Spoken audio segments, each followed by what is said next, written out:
Okay, picture this.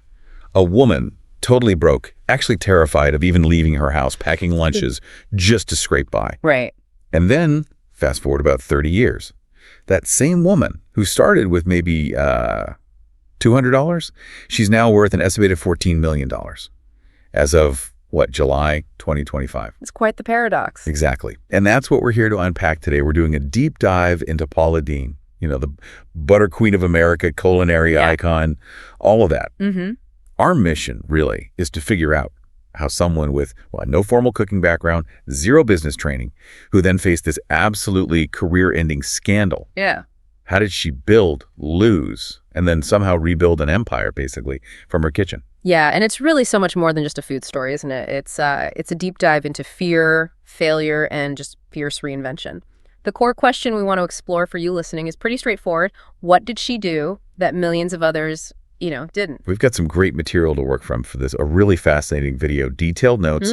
I think there are some genuinely surprising insights here. Absolutely. So let's get into it. The story really kicks off in 1989. Paula Deen's 42. She's newly divorced. She's battling severe agoraphobia. Couldn't leave the house. Crippling. Yeah. Only $200 left. Her parents have recently passed away. No college degree, no financial safety net, nothing. And she's got 2 young sons to feed. I mean, that sounds like rock bottom for most people. Totally. But somehow, with just that $200, she turned to the one thing she felt she could rely on: cooking. And that's where the bag lady comes in, that business. Right. She started making these simple boxed lunches out of her tiny kitchen, slow-cooked Southern food, lots of butter, lots of memory tied into it. And what's really striking is just how basic it was. No marketing strategy, no brand identity plan, certainly no outside money, just authentic food that felt like home. So her sons, Jamie and Bobby, they'd deliver these lunches around Savannah to lawyers, offices, hospitals, you name it. Mm-hmm. But here's the interesting part.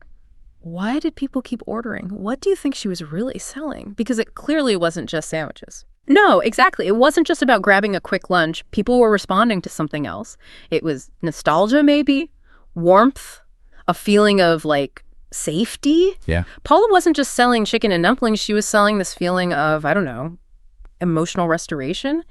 But it was disguised as cornbread and fried chicken. That was the magic, I think. It really caught on. Within months, the bag lady was this local sensation. Just by word of mouth, pretty much. Yeah, orders piled up. And then by 1996, she takes this big step, moves into a commercial space, and opens her first proper restaurant, The Lady and Sons, right in downtown Savannah. And that really became the cornerstone, didn't it? The foundation for everything that followed. It did. And what's crucial, going back to her mindset then, it was never really about profit, not initially. Mm-hmm. She actually said, I didn't know I was building a business. I just knew I didn't want my boys to go hungry. Wow. It perfectly sums up that core belief she seemed to have.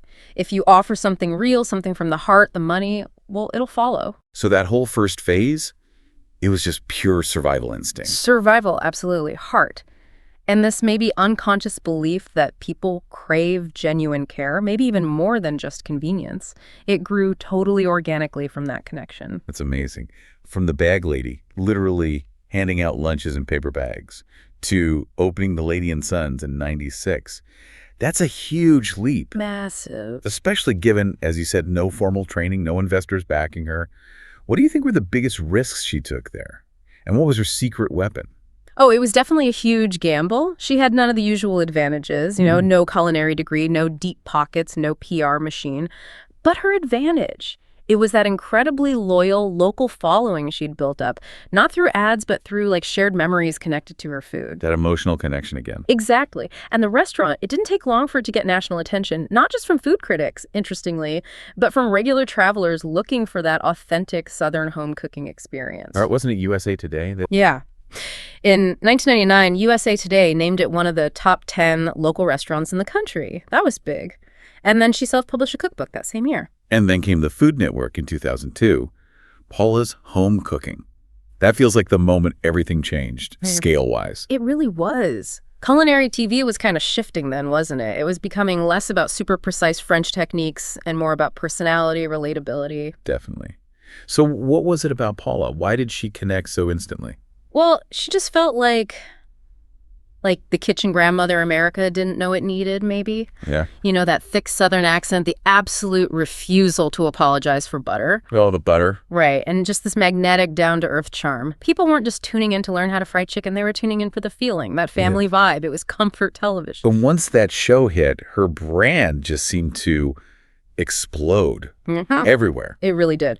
That period, say 2002 to 2013, was incredible diversification. You had, over 15 best-selling cookbooks. The magazine, Cooking with Paula Deen, which at its height had something like 7.5 million readers. Wow. Restaurants popping up in casinos, kitchenware lines, those big QVC partnerships. It's fascinating, though, how it all seemed to tie back to that core Southern flavor. Yeah. You mentioned this idea of taste-driven integration. Can you unpack that a bit? How did she make it work across all those different things? Was it just clever marketing? I think it was deeper than just marketing, actually. The genius was making everything feel like it came straight out of that same Savannah kitchen. Okay. Whether it was a cookbook recipe or a skillet she was selling on QVC, it all carried that same promise, the taste, the feeling of the South. She wasn't just selling stuff. She was extending that original emotional connection. The one she built with the bag lady. Precisely. And her real edge, her sort of brand secret, was sticking to tradition when everyone else was chasing the next foodie trend. Others tried to scale by innovating. She scaled through nostalgia. So it wasn't just about the food itself, but the identity tied to it. Exactly. She essentially bottled the essence of the American South, the warmth, the comfort, the hospitality, and turned that into the product. Right. Her brand became that feeling. The South wasn't just a place anymore. It was like a product line she owned. And by 2012, estimates put her empire at over $50 million. Incredible. It's a powerful lesson, isn't it? Real brand empires, maybe they aren't built just by reaching more people, but by deepening your roots with the people you have. She captured a feeling, bottled it, and that gave her this incredibly strong foundation. Until 2013. Then everything changed dramatically. Yeah. The admission during a deposition about using a racial slur decades before, the fallout was almost instantaneous. It was brutal. Food Network cut ties immediately. Then Walmart, Target, Home Depot, Caesars Entertainment. The dominoes just fell. Book deals canceled, endorsements vanished, appearances dried up. It felt like a complete collapse almost overnight. A really seismic event in media and branding. Absolutely. But what's interesting is what she did next. She didn't just disappear, she started rebuilding. Quietly, though. Very quietly. Consistently. And definitely on her own terms. By 2015, she'd launched Paula Deen's Kitchen on Roku, and then a syndicated show called Positively Paula. So when mainstream TV shut the doors, she basically went direct to consumer. Pretty much. She pivoted to platforms like YouTube, Instagram, places where she could reach her audience without needing the gatekeepers. And her current YouTube channel, Paula Deen's Family Kitchen, it's got, over 500,000 subscribers? And she's still posting regularly. Same style, same charm. Yeah, still cooking, still sharing. And that daily discipline, I think that was key. Even after losing millions, literally millions, in endorsements and deals, she apparently just kept cooking every day. Wow. Kept recording videos, kept putting out recipes, kept showing up. Where a lot of people might have just retreated, Paula seemed to double down on just being present. It feels like her strategy became about simplification, didn't it? Really zeroing in on that core, loyal fan base. I think so. The videos became much more home style. You saw her family members again co-hosting. The recipes felt more personal. It was like all the corporate polish was gone. Right. But the authenticity somehow felt even stronger. It's kind of counterintuitive, isn't it? Usually after a huge public fall like that, the playbook is either a massive rebrand or just hide. Yeah. Paula did neither. She went back to her roots. She rebuilt from that original foundation, not through some slick crisis management campaign, but just through consistency. She said something in an interview, I think around 2021, like, I never stopped cooking because cooking never stopped loving me back.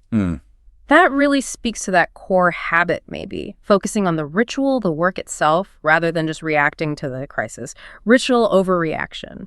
You know, when you look at her whole life, it seems defined as much by what she endured as by what she actually built. That's a good point. Behind all the charm and the butter, there's this pattern of making huge life decisions from a place of real vulnerability, even before the fame. Leaving a marriage that wasn't working. Raising her boys after losing both her parents, fighting that agoraphobia. She seemed to move forward not out of confidence, but because, as she put it, standing still felt even more painful.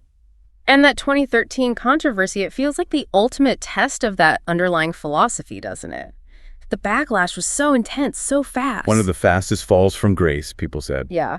And in that moment, she really had a fundamental choice. They're having run from the fire or reckon with it. And she chose reckoning, which was maybe the harder path. Definitely looked harder from the outside. She issued public apologies, multiple ones.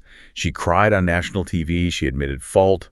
Critically, she didn't seem to shift blame or hire some big crisis firm to spin a new narrative. Right. I felt like she let it hurt. She let that version of her empire burn. And then she started over. Which is really not how these things usually play out in the celebrity world, is it? It felt very personal, very human, maybe even raw. And in interviews since then, she often comes back to that idea. You can't heal what you won't face. Her choices after the scandal seem less about winning back everyone and maybe more about staying true to herself, whatever that meant. So, facing the fire head on. It seems to be her philosophy, distilled down. Growth only happens through fire.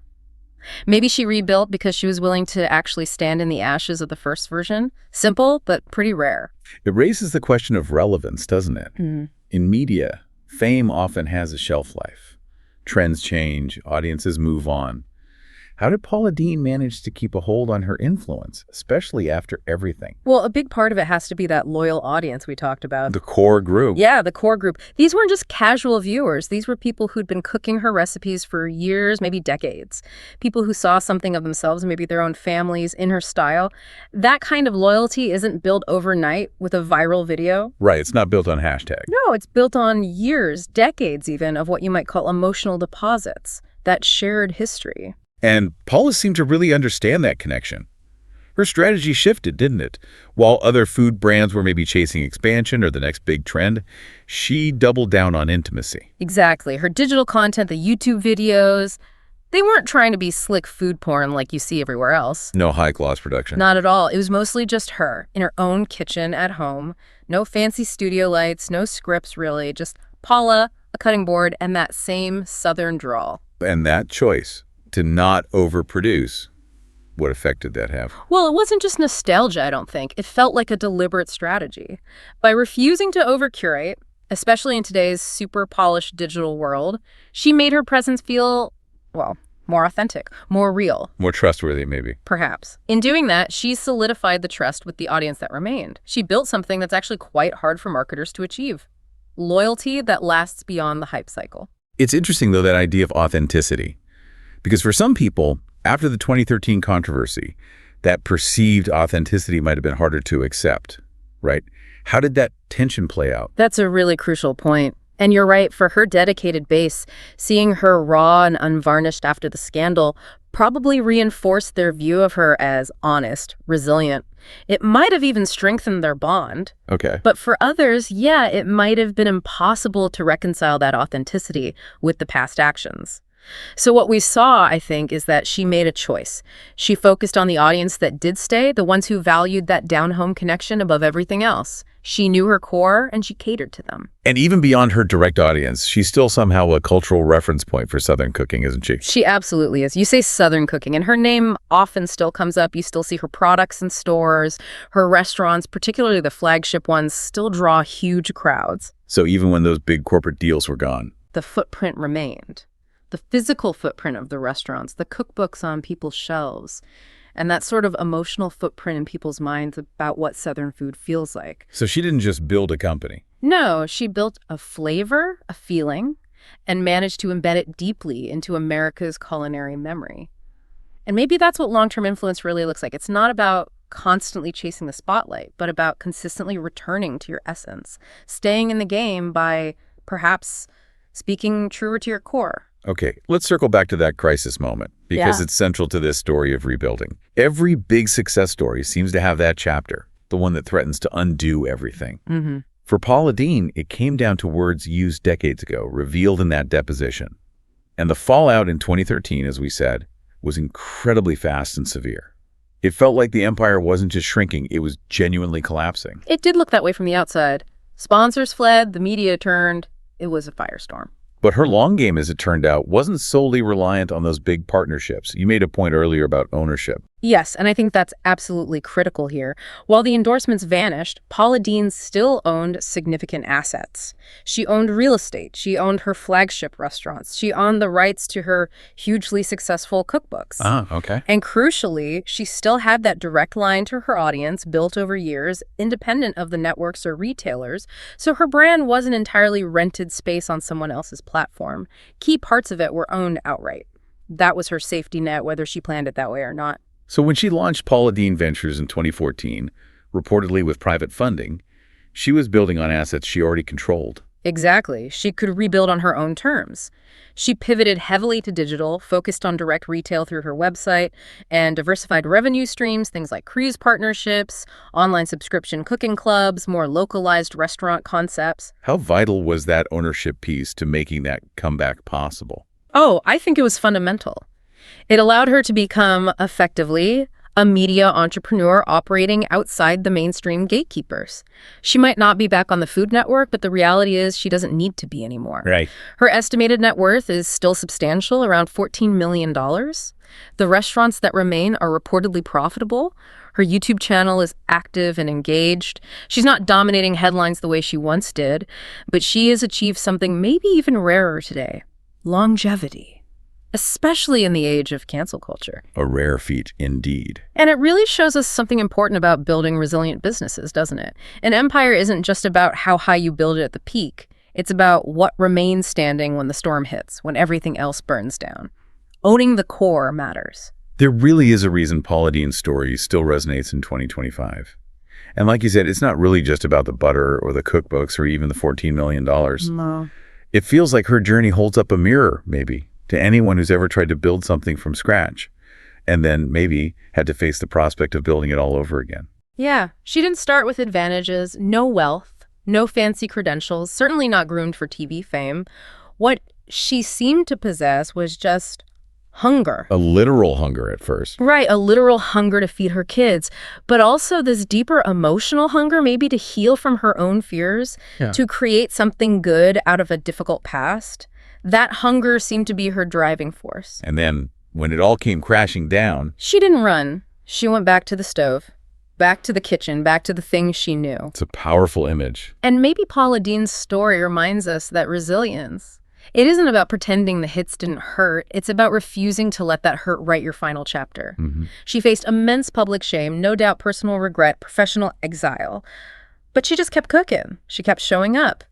And slowly, over time, she didn't just rebuild a business. She seemed to restore a kind of quiet dignity to her work on her own terms. So, if there's one takeaway that really sticks, long after we stop talking about the recipes, maybe it's this. Success isn't just what you manage to build once. Right. It's what you find the strength, the will, the hunger to build again, even after the applause stops. Well said. So now, we turn it over to you listening. Does this story make you think? What have you maybe walked away from in your own life that might still be worth revisiting? Is there a dream you put on the shelf that might still have a little heat left in it? Good question. If anything we talked about today made you pause, even for just a moment, we'd genuinely love to hear your thoughts, your own stories of turning points, maybe your own comebacks, big or small. Yeah. Because that's what we do here at The Deep Dive. We don't just look at wealth or success. We try to understand what it truly takes to rise, and sometimes, maybe more importantly, how to rise again.